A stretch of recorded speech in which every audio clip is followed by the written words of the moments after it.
আসসালামু আলাইকুম।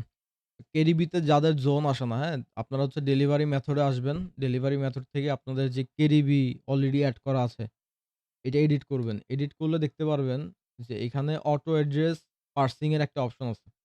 তো এখানে কিছু ইনফরমেশন দেওয়া লাগে। এটা কেডিবির একটা নতুন আপডেট। তো এখানে অবশ্যই স্টোর আইডিটা আপডেট করতে হবে আপনাদের। তারপর হচ্ছে ড্যাশবোর্ড ইউআরএল অর্থাৎ আপনাদের আপনাদের কেডিবি এর যেই হোম পেজ আছে, হোম পেজে আসার পরে উম আচ্ছা, হোম পেজে আসার পরে এখান থেকে কপি করে একবার রিলোড দিয়ে নিই কনফার্ম হওয়ার জন্য। তো এখান থেকে এই যে ড্যাশবোর্ডের যে ইউআরএল আছে আপনাদের, এই ইউআরএলটা নিয়ে বসাবেন।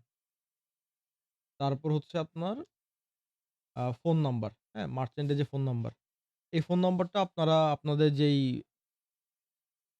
মার্চেন্ট বিজনেস প্রোফাইল আছে, বিজনেস প্রোফাইলে আসলেই দেখতে পারবেন। তো বিজনেস প্রোফাইল থেকে আপনারা নাম্বারটা দিবেন। মাঝখানে কিছু থাকলে অবশ্যই কেটে দিবেন, স্পেস বা কোনো ড্যাশ থাকলে। তারপর হচ্ছে পাসওয়ার্ডটা আপনাদেরকে দিতে হবে। আমি পাসওয়ার্ডটা আপডেট করে দেই। দেন হচ্ছে টেস্ট মার্চেন্ট লগইন। এটা অবশ্যই ক্লিক করতে হবে। এটা দেওয়ার পরে যদি দেখেন যে সব ঠিকঠাক ভাবে কাজ করতেছে, দেন হচ্ছে সেভ দিয়ে আপনারা নিউ অর্ডার ফর্মে গিয়ে একবার টেস্ট করে নিবেন। তো আমি এখানে একবার টেস্ট করে দেখি যে কেডিবিটা কাজ করে কিনা। এখানে আপনারা একটা অপশন পেয়ে যাবেন। যদি আপনাদের এটা অটো সিলেক্ট না হয়, ক্লিক করবেন। ক্লিক করলে এটা আবার মানে চেক করবে আরকি।